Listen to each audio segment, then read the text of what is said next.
All right,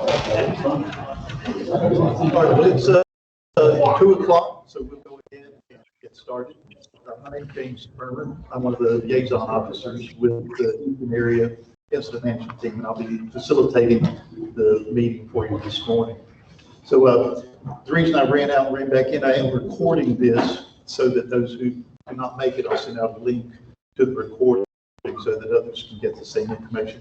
With that, I'd like to turn it over to Connie, the board supervisor. All right, well, I'm just going to do a real quick welcome. But I know you guys are super busy right now. Oops, I need to stand over here. Get the camera. Okay. Yeah, so I know you're super busy, so really appreciate you taking the time to join us. Certainly, there's lots of other ways we'll get you information as the summer progresses. And, you know, we're in a bad fire season, and I'm sure this won't be the only time we're talking about something. So I'm just going to do quick welcome, a few introductions, and then I'm going to turn it over to people that know what they're talking about. So I'm going to start with maybe some of the forest folks. Maggie, everybody knows Maggie, right? Do you need any introduction? Raise your hand. Okay, Travis. Travis Durkin, Visitor Information Services here at Bushwick. And Dawn Labelt is shadowing me on the fire. She's from the Trauma and Nicolay. Susan, we should all know Susan Catton.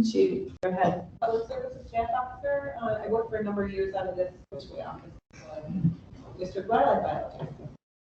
And so Susan is our staff officer, which includes wilderness. And Elena Ranger. I am Ellen Gilberta Shemaniak. I work over in Tofty normally, and I'm over here helping out with the Delta Fire. And Aaron. Aaron Kania, the District Ranger here in the Bush. Okay. Christine's in the back. I'm Christine Clinton, I'm doing public relations. And then also just a great welcome and thank you to the team that's been working with us. This is our Eastern Area Type 2 Incident Management Team. Was under the command of Steve Goldman and now Luke Benton, and you'll hear some more from them. And so I'm going to turn it over to them. I'll come back on a little bit later and talk about some closures and things. So I will turn it back over to you. All right, thanks, Connie. And I'll do introductions of the speakers as they come on. And I do want to make sure that everybody has signed in on the sign-in sheet so that we can make sure that that is up to date in case you don't have emails. We'll go ahead and just jump right into it. I know time is valuable. First, we're going to be talking about fire behavior and fire outlook, starting with Scott, Lynn, and Stu. I forget your last name, Stu. Sorry. Yeah. Okay. Well, Stu, they'll be up here. So, Scott, if you want to go ahead and take things away, let me know what's going on. Thank you, James. Scott Lynn, I'm the Fire Behavior Analyst for the Eastern Area Type 2 team here. And we're going to talk about first where we are, how we got to where we are today, and then what the weather was, and where we're looking at a little bit in the future, and then how that's relating to our fuels and dryness and drought out across the landscape. And we'll tie that into our fire behavior that we were seeing on the Delta fire, and then a little bit as well into some of the Canadian fires. So to start off with, we'll look at overall the last 60 days here. This is a precipitation analysis for the past 60 days, and what you're looking at is the amount of percent of normal. So you can see across most of the Arrowhead region, around 50% of normal for the past 60 days. Sorry, yeah, the past 60 days that we've received. So about half of the amount of precip that we normally have gotten. And that's led us into what the Weather Service has determined as a moderate drought. If you want to then click on over to there. So you can see the entire state of Minnesota is under some form of drought. Abnormally dry would be the yellow, the light orange would be the moderate drought, D1. And then you can see in the west, in the central part of the state, where they have a severe drought or a D2 category. So that area, because of the amount of dryness that they've had long term, the National Weather Service has categorized the area into a moderate drought area. Go ahead. What that has done is dried out our forest fuels. And because of the amount of dryness that we've had, what this is showing is one of the indices that we follow, which is called a drug code. And it measures a long-term dryness for the large diameter fuels and the dryness of the soils. And so you can see the square up there is 357, and that's about where the Delta fire was. The scale is 0 to around 1,000. 1,000 is a theoretical number in this model. Some of the highest numbers that were recorded were around 800, and that's both Canada and in the United States. In the local area here, the highest numbers that we have in history are right around 400 to 450, and those are usually in late September or late August, early September timeframe. Currently, 357, at least for that fire area. And so what that means is that we are in some of the numbers that we haven't seen for this time of year. So if you want to click to the next one here, I can show you that, what I'm talking about, that we are at a historical record for dryness for this time of year. You can see the black line here showing currently what we're looking at one of our weather stations right by the Delta fire. And so again, we were in that 357. You can see the maximum out there in late September. And the blue line that you're looking at is the average. So you can see we're well above the average, and the red line was the historical maximum that we had any time previous to this. So record dryness is what we're looking at. Again, that drought that we're seeing, it's really drying out our fuels out there. Another example of this is going to be our severity index. And you can look at this as, again, another measure of just one of the other fuels that we use to measure dryness and how dry our fuels are. And you can see the entire northern half of, or the northern part of the state is under the severe fire weather index for today, tomorrow, and the extended forecast. Again, showing that we're just in those record dryness for fuels and the different indices that we have. And so what we've been seeing out there is with the Delta fire, which is, if you want to point to the Delta fire up there, thank you. The Delta fire we had, it started and it grew rapidly. The fire behavior was pretty extreme. We had some crowning happening out there, spotted, and it wanted to burn really deep. And so that has led to some difficulties in the firefighting. It leads to a long time of mop-up. We can't just go out there and put them out and leave them. We have to get in and put all the organic soils that are burning, make sure all of the large logs and everything are put out as well, because they want to consume this time, with the length of drought that we have. And that's also affecting what's happening up in Canada as well, because they have a number of fires up in that area, and they are very short-staffed. So the fires that are out there on the landscape are going to continue to burn. That, especially when up in Canada, it's not going to be something where we're able to get up there and right now, especially in Canada, put those out. So I'm going to let Stu Turner talk about the outlooks for the next few weeks and seeing what we're seeing, but that's in general what we have been seeing in the past and why you're seeing the amount of resources that we have on the ground right now, and what our short-term fire behaviors look like. So Stu Turner here is our long-term analyst.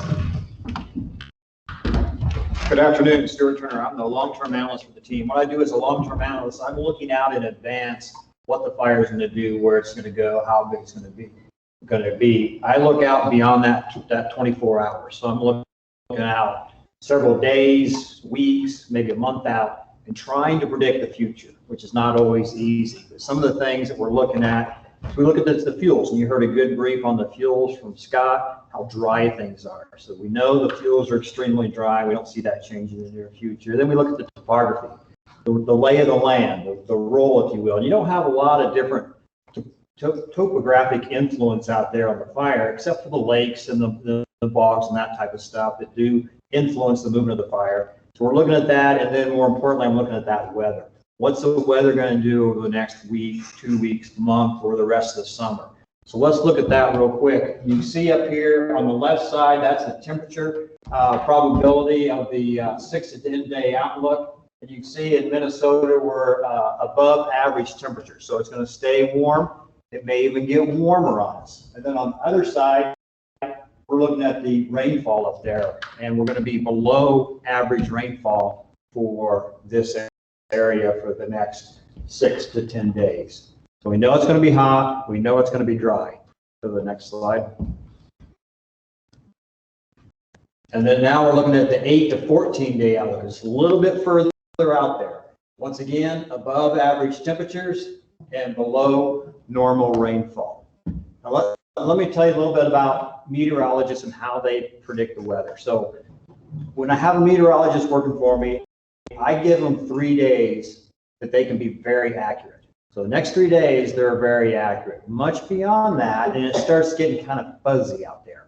So we look at trends more than we look at what's that temperature actually going to be. And that's what these last 2 slides are showing us, is that trend. So we know it's going to be hotter and drier. We just don't know how much over that time period. And the next slide. So this is more of a point forecast. So this is the forecast that it shows us a point on the map, what a meteorologist thinks the weather will actually be on these days. So you can see we're looking at July 15th all the way out to July 22nd. The temperature on the first line, you can see it driving up into the 90s, tapering back off a little bit, but we're still hotter. And that's going to continue on according to the last 2 slides. Look down at the min RH, the min humidity. That's another big driver of our fires as it dries the fuels out and keeps those fuels dry. And we see that dropping down to the 30s and 20s. That's important. That's drying out and staying dry. And then we look at the max wind speeds, and that's one of the big drivers on our fires. And you know, in this area, the big runs have been on big wind days, when the wind's 10, 12, 15 miles an hour. That's when we get the big pushes, and those make the fire move very aggressively, very far. And so that's one of the big drivers we're watching, is that wind speed. One of the nice things about meteorologists, they can see wind speeds out there about a week out. They can see that coming. Unlike precip, they can see those wind speeds. So we can look out there and say, yeah, we're not seeing any big winds over the next 7 days, so we can rest assured that we're not going to see that big run. But that's not always the case. They're not 100% accurate. Sometimes we get anomalies in there where they don't see that wind speed. And we get that 10 or 15 mile an hour blowing for a couple hours, and that's enough with these dry fuels to push the fire several miles in one burn period. And that's one of the issues that you're going to be facing for the rest of the summer. You're still very early in your burn season, and you got to get through July, August, a good part of September before the season-ending event happens. And you're going to have that fire on the landscape that entire time. It's not going to go away. And somewhere in there, you're probably going to get that wind event. Now, which way it's going to blow the fire, don't know. We don't see it yet. Don't know what direction it's coming from, and I don't know how hard it's going to blow. But once we see that, then we can start making educated decisions and guesses based on our modeling of what that fire is going to do. Go ahead, next slide. So one of the things we're looking at are these Canadian fires up there. The fire to the west over there, 35, that's the one that's got me looking the closest. It's closest to the border. It's right on the other side of Crooked Lake. And to me, it has the best chance of getting across the border, getting up into the Boundary Wilderness area and causing issues for us. You know, once the wind starts blowing, it does jump those lakes very easily. You know, moving across the lake that's a quarter mile wide or half mile wide, it's not that difficult to spot across once the wind speeds are elevated. And that's always the possibility of that jumping across the lake and then start moving down into the States and moving around in the wilderness area up there. Now, you got it up there. So you see on this slide, this is a satellite imagery of the area. So the satellite flies over twice through the day, taking a satellite picture, infrared picture of the area. And the yellow are the old heat sources, and the red are the newest heat sources. So you can see where the heat sources are, where it's growing at. And right now, it's creeping down to the south, up to the northwest, and then, of course, over to the east. And that fire, it's been moving about 1/10 to 2/10 of a mile per day to the south, southeast, and just creeping through those fuels. It's moving its way along the lake. As it's moving, it's burning up the fuels, self-extinguishing, if you will, and not crossing that lake there because it's not got that head of steam ahead of it, pushing it across the lake or spotting it across the lake. It's just creeping along, moving along with the light winds that we have. And I think that's going to happen for the next several days. About 2 miles down that peninsula before it gets all the way to the bottom of the peninsula and at Crooked Lake there. So you got 7 to 10 days for that thing to move down. And with the forecast we're seeing, I think that's what it's going to do. Is it's going to continue that creeping, backing down to the lake. Now, beyond that, we don't see anything yet. We don't see any wind coming in yet. And that wind's going to be the important thing to watch for to get that thing to start moving and possibly jump a lake and come into the States. So I'm going to hang around. If you have any questions about the long-term outlook, the fuels, the weather, I'll be here to answer those questions. Thank you. Thanks, Steve. Next up, we're going to be talking about the actual fire operations that are ongoing and the things we're looking at towards the future. And this is going to be, all right, Keith Murphy, our operations chief, will speak first.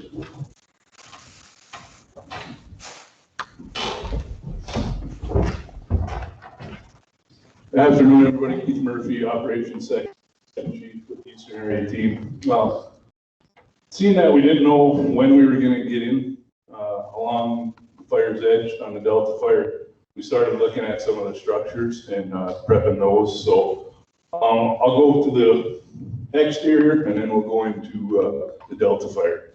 So we worked at Wilderness Bay Resort and did a bunch of structure protection up there, set out hose lays, sprinkler systems, tested them, make sure if the Delta Fire would have made a run to the north, we would have been able to get people out and then start our pumps up, get our sprinklers going, and hopefully have a fighting chance of saving structures up in that area. We also, real quick, between Snowbank and Parent, the portage here, we did prep that also, and that would be a contingency to help us if that fire, if the Delta Fire was going to come up through here. That would at least give us another fighting chance to hold it there before it got to the structures.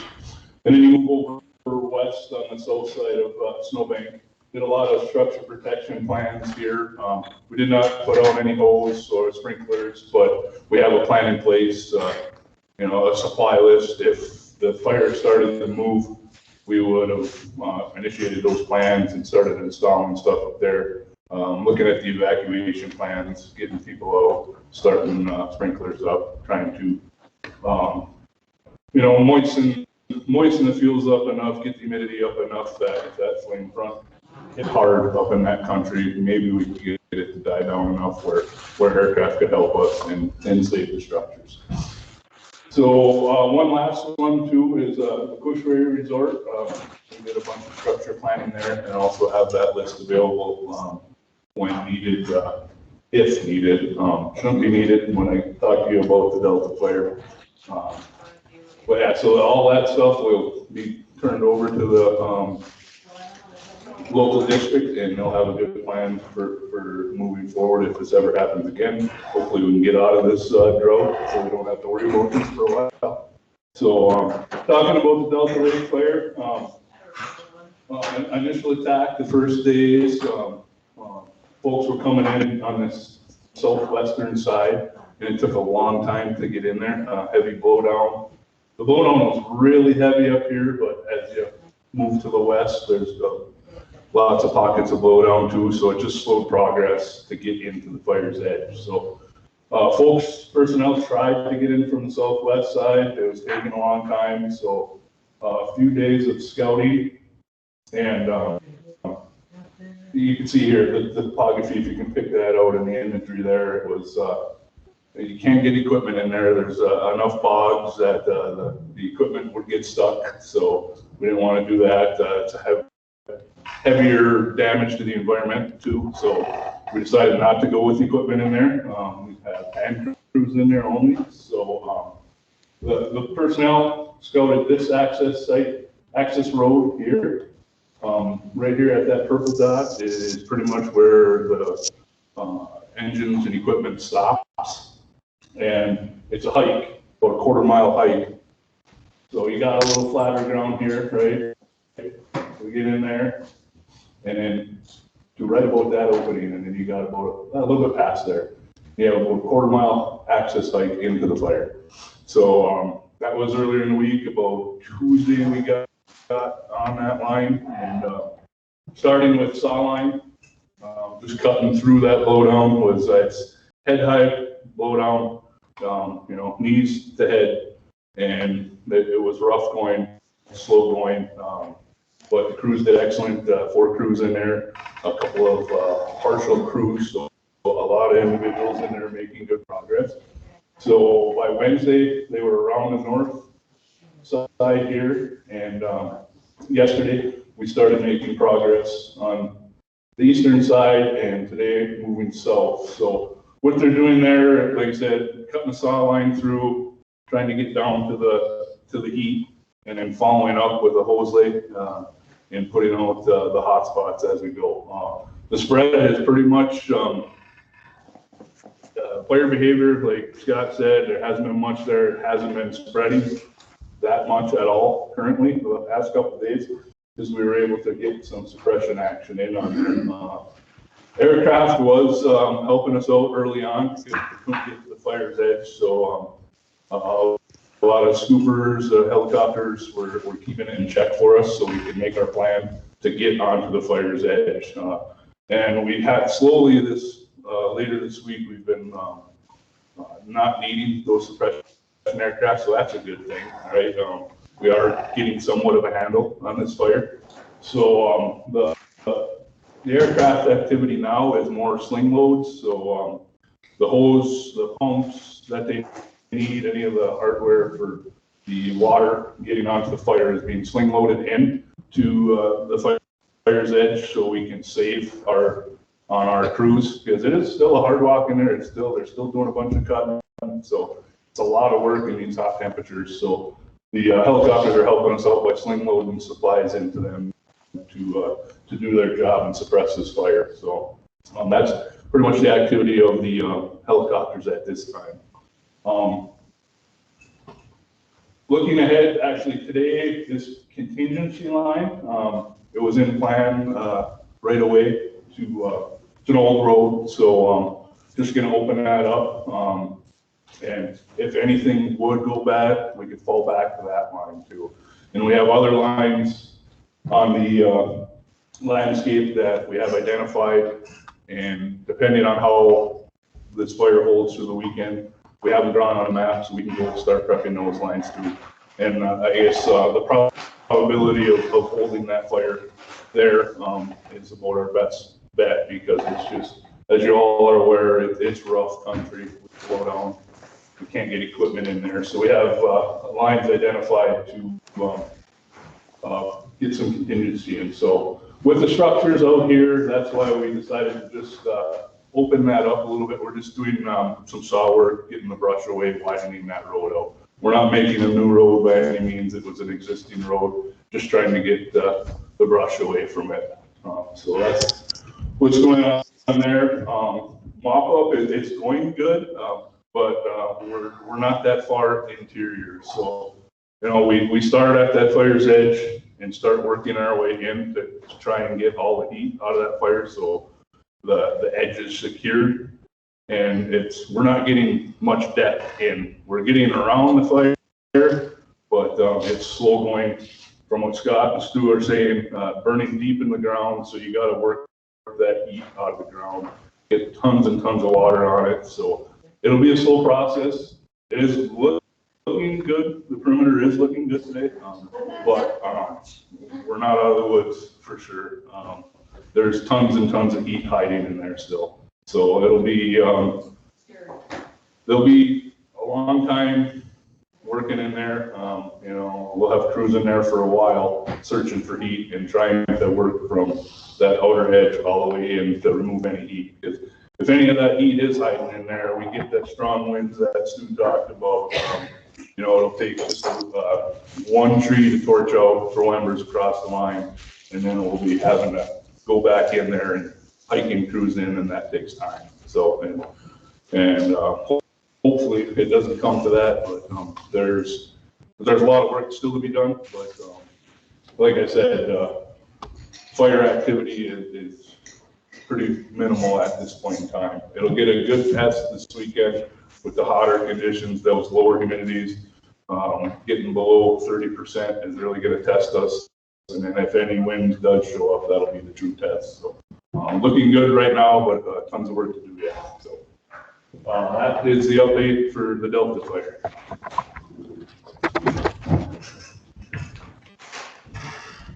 All right, then next up, we have Steve Goldman, our incident commander for the next 30 minutes or so, and give an update on the bigger picture. Thanks, James. Hi, Steve Goldman, Incident Commander, and Lucas Minton will be taking over for me today, so he will be your Incident Commander going forward. So I want to talk about the Crooked Lake fire. Obviously, the Delta fire, we got a line around it, we're putting water on it. So that situation's looking pretty good. Still a lot of work to do to take the heat out of it. But up there in Canada is a different story. So I want to go back to what Scott and Stu were saying about our fire behavior.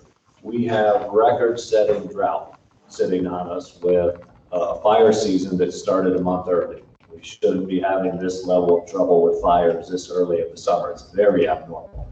And it really is abnormal to the point where folks like us who have fought fire for 30 or 40 years have never seen anything like this at this time. So obviously that's a big concern for us as we're looking at something that's a long duration event where we have a fair amount of fire on the ground. And right now it's just doing regular surface spread. But again, if we get wind on it, whether that's a frontal passage or whether it's a thunder cell that sets near one of those fires, it's going to push those fires hard. And I'm going to take us more to a national picture, especially out west. They are seeing things that no one has experienced with the type of fire behavior that they're dealing with. And the drought that we have is really setting us up for potentially the same thing of us saying with a fire, if wind gets on it, we've never seen a fire run that fast and hard. So when you look at Crooked Lake, if the wind gets on it, it is possible it could get into the U.S. And so the value at risk up there, obviously, is people, our recreationists and any employees. And what happens with a fire like that, I want to talk about what it's like if you're on one of those lakes and you get a fire making a run. So what happens is smoke sets in, you get a firebrand bombardment, and you get super high winds. So being on the water is still not safe. The wind will push you wherever you're going to go. You're not going to be able to paddle against it, even if it doesn't swamp your boat. It'll still just push you where it wants to go because that's where the fire's going. So with the speed that those fires can move, and the fact it's in wilderness, and it's not like here in Ely, if we issue an evacuation, sheriffs, fire departments, Forest Service, we can let residents know and notify them quickly, either electronic or in person, to have them move. Can't do that out in the wilderness. It would possibly take days to get to them, and it would also possibly take a day or more to get folks away from an area that's being impacted by a fire. So in other words, an evacuation is impossible. So what we're going to do with this fire from a team perspective is two things. We have to monitor it. From the weather, we don't expect a wind event in the next week plus. So we don't expect that this fire would jump across to the United States in the near term. So we're going to monitor it by air. We're going to look for potential ways to catch the fire if it does try to push to the south. And of course, Crooked Lake is the best fire control feature. If the fire gets past Crooked Lake, there's a lot of land for that fire to work. But water's the best place. So we're going to look at ways that either through hose or trying to bring fire gently to the lake edge, where we can keep that fire from either up in the lake edge real hard and spotting across, or if it does spot across, our crews could try to catch those spots quickly, both with folks on the ground and with aviation assets. That's easier said than done, because again, with the type of fire behavior we're going to get, we'll see what we can do with that. Also, why is Canada not putting this fire out? Canada is requesting firefighters from Mexico to help them. That's how much fire they have. So they don't have the resources to come into an area, you know, there's no structures, there's no towns here. All of our fire agency prioritize people and develop improvements the highest. So they're completely committed to other fires. And the reason they're calling Mexico is they can't call us. And the reason they can't call the United States is we went to preparedness level 5 yesterday. So we are at absolute maximum firefighting capacity right now nationally. So if you order something to help you, you're probably not going to get it. So that's a situation that everyone's dealing with the fire situation out west. And our situation is very similar. We have those same dryness conditions. So what we're going to do is monitor the fire and put plans in place. So if that fire starts to move towards the United States, we've got some good strategies to try to hold it. But having people anywhere near any of these fires is an extremely risky proposition. And, you know, they just move too fast. They have a rate of spread of 1 to 2 miles an hour once they start a crown fire, and they pulse even faster than that. So we've seen rates of spread in the Lake States as much as 6 or 8 miles an hour. So there's just no time to move people out of the way when you start to get that rate of spread. So with that, I will hand it back to James. All right, and at this point, I'm going to hand it back to Kyle to wrap up and talk about things from the forest perspective. No, tomorrow, what time are you, either tomorrow? Okay, so thanks Steve and Stu and Scott. I think that paints a pretty good picture of what we're looking at for the, you know, a longer duration. We don't know what that duration is going to be, but it could easily be for the next 2 months or so. And so, you know, I'm going to state the obvious that you all know, we all believe, and that is that when we make decisions on these fires, we're going to put the safety of our firefighters, our visitors, our communities, we're going to put that first and foremost when we make these decisions. It's always at the front of our mind, and I know you all understand that. Having said that, we also recognize that, you know, any management decision we make has consequences to it. And so, you know, there are consequences to businesses and to economics and to visitor desires and those kinds of things. And so we do take that seriously. So when we make a decision, putting firefighter safety first, it's going to be one that we feel relatively comfortable with, that we're not putting people in harm's way. And so there's always risk. Whenever there's fire on the ground, there's always going to be risk. And when we make decisions, you know, we don't, you know, there's risk in those decisions. But we just want to make sure, you know, we've got lessons learned, that we want to make sure we're keeping people safe as we can as we move forward with what could be a long season. So right now we have a closure in place, as you all know, around the Delta Lake fire. As you heard, we're getting some good line around it. And we know that it's going to take a while to get the heat out of there. It may be in there for quite a while. We want to get it to a place where we feel comfortable, you know, to go into some kind of a monitoring status. That's in the future. But we will be looking, you know, I'm going to discuss, you know, all through the weekend, maybe into next week. And then we'll keep looking at that current closure to see, is it still needed? If it's not needed, if we feel comfortable, then we'll take that closure out. Otherwise, we'll keep it in place. And so as you heard Steve say and others, the concern really right now are those fires in Ontario and Quetico.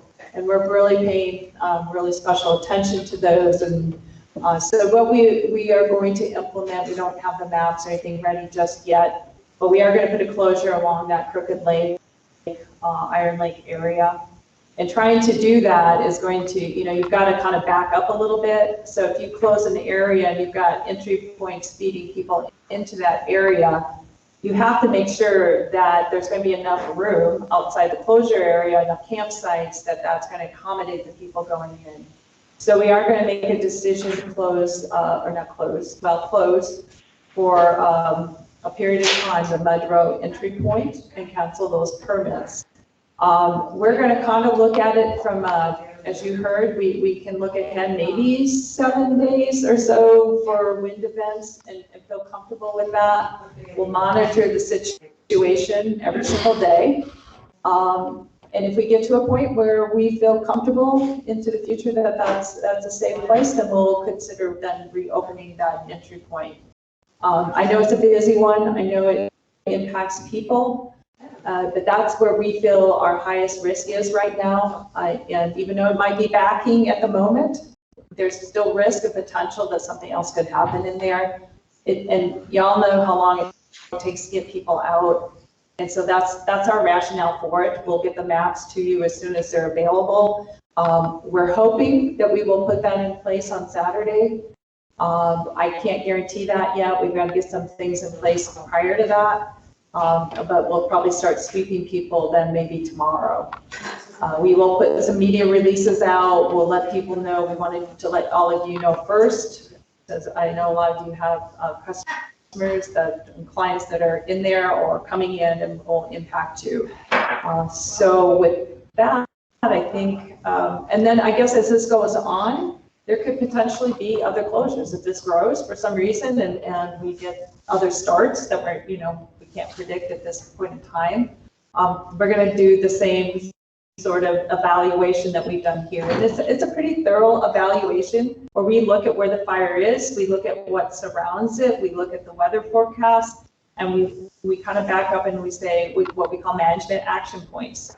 When would we start implementing certain things? And we try to make sure we're way in front of it so that we don't end up scrambling at the last minute and trying to get people out of harm's way.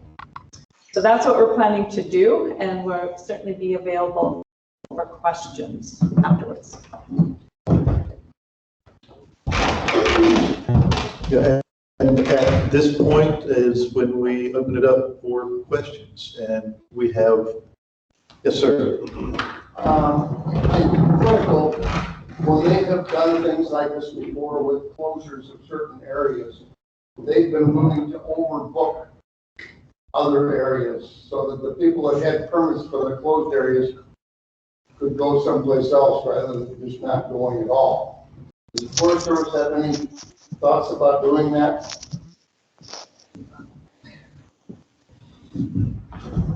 We had the conversation, but no. And part of the reason for that is right now, even without any closures in place, and you all probably know this, people are not finding campsites. We have some very congested areas. And so to overbook would just be making an already difficult situation under normal conditions impractical for people to find locations to camp. And I don't know if there's anybody else that wants to add to that, but that's our rationale for that. We will always consider those questions, but right now it's just not practical. And if you don't mind, I'm going to be bringing the microphone to you so that the people that are online can hear the questions. I think you had your hand up first, sir. Connie, you talked about closure of Mudrow, number 22 and 23. How about number 16 or number 14? In other words, Little Indian Sioux or Portage River North. Are they going to continue to stay open at this point? I believe those are open, right? Yeah. Yeah, those are currently open. I mean, again, as we talk about, we're going to evaluate every day the fire situation, but right now those are. Okay, so back here at the next question.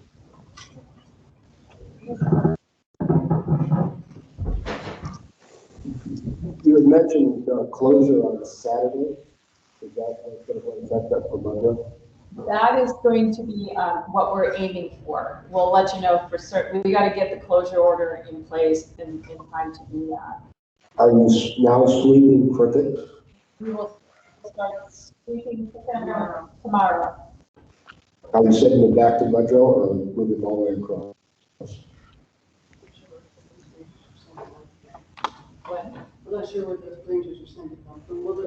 So I would say, I know we've talked to our rangers before they left, and what they're working on is getting the momentum going out of the closure area.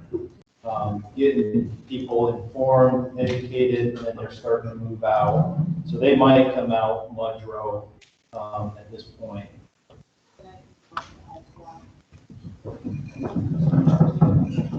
And so I just want to kind of make another plug. You know, there's a lot of, we've got pretty record use, as you all know, and so it's going to be hard at times to find other places to put them. I will always advocate. There are some pretty awesome lakes outside the wilderness that helps take some of that congestion out of the boundary waters, and really kind of trying to encourage people to give some of that a try. We have those information on our website about those. So really just remember that's another option. So people don't want to cancel a trip, they want to come up here. There are some really pretty cool places out there. And I know you all know that, but this might be a great time to continue that messaging. All right, thanks, Connie. Thank you. Next. What's the soonest you anticipate signage going up in the wilderness to notify people of closed areas, closed portages, so they can turn around? Is that Saturday as well, or out from there?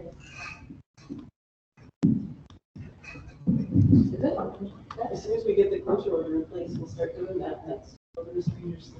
They're talking to people that are out there. So we'll be doing it as soon as the closure goes into effect, but for sure tomorrow we'll start sweeping and putting up signage.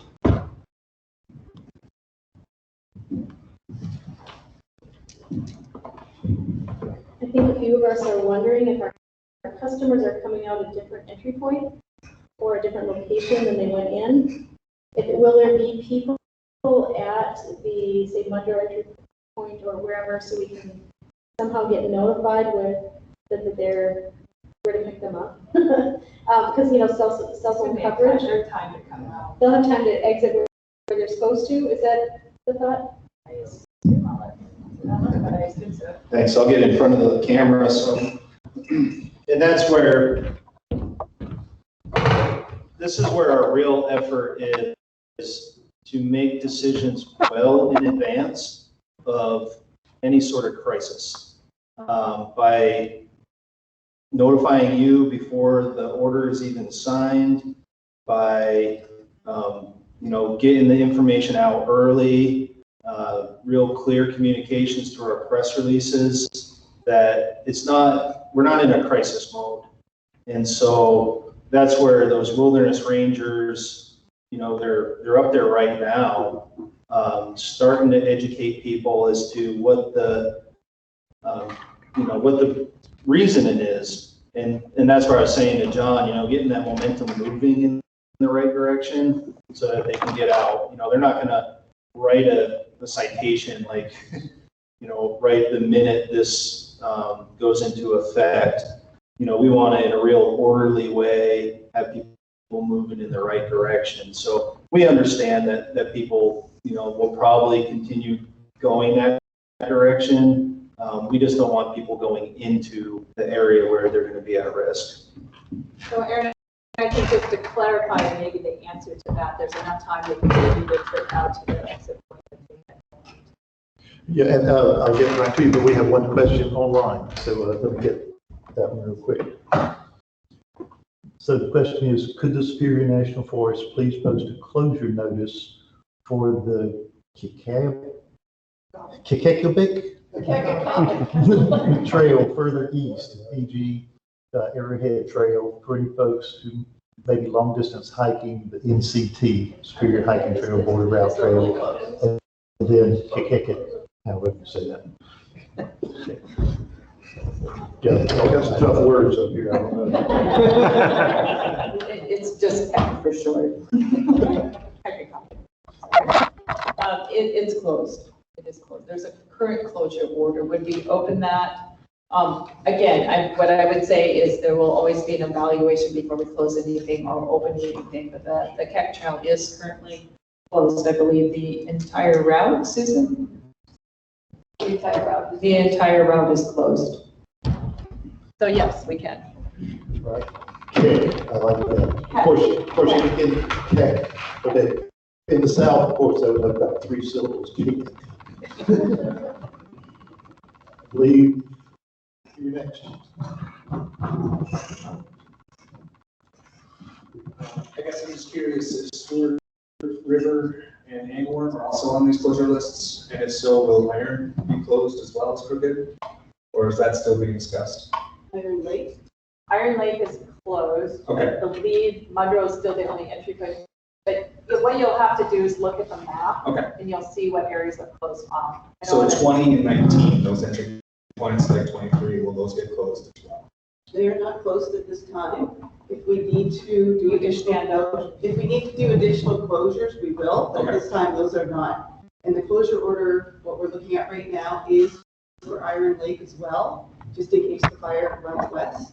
It'll provide a little bit more area. We're also looking at closing the pristine management areas of Sundial in the zones 1, 2, and 5, and then all of TIC. So that map will be coming out later today. We're just trying to finalize it. Our fire GIS people are really overwhelmed with all the other maps that have to create, so. I saw another hand up.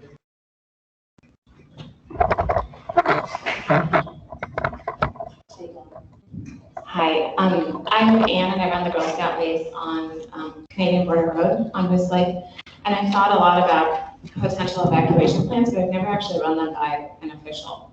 So is there somebody who could talk through what that might look like with me before an evacuation order would be put in place?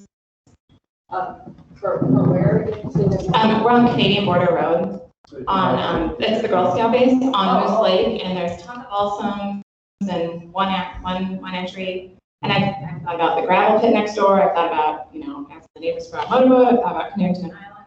But I've never talked with actually a real official. I'll handle that one. Thanks, James. Yeah, that's a great one. We've been having a lot of conversations here in the area, just broadly with our local emergency managers. And there's some fantastic resources here. If you haven't seen Firewise or any of the Firewise, Gloria Erickson is one. Aaron Mullen Kling is the Lake County Firewise coordinator. Really some great resources that are out there. We've had meetings all winter talking about this very subject. And so in the community, through Lake County or through the Firewise, some of that planning, and if you are able to, and if you don't have their info, just let me know and I can help you with that. And they could help you with a lot of that planning effort.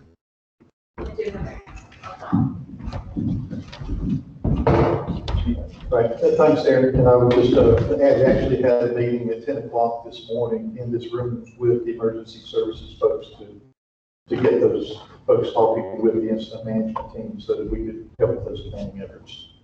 Any other questions from the group? Do we have another online? It's a follow-up to that one. Follow-up question. They were more concerned about, is there going to be signage for the Kekekebek Trail for the closure? Signage, we'll double check. The signage is up. You want to let them know. But we will double check, but the signage is up. Yeah, so we believe that the signage is up. It's been closed for a few days now, but we'll double check it. Are they not seeing it or? I don't know, it just says that it needs to be signed, so I don't. Okay, well, we'll double check that it should be signed. All right, other questions? Going once. All right, well, really appreciate everyone showing up. I know it's a super busy time of year. There's a lot going on, an unusual year with the drought and the fires. But again, really appreciate everyone that showed up and the support from the Superior National Forest and members of the team that presented today. So thank you very much.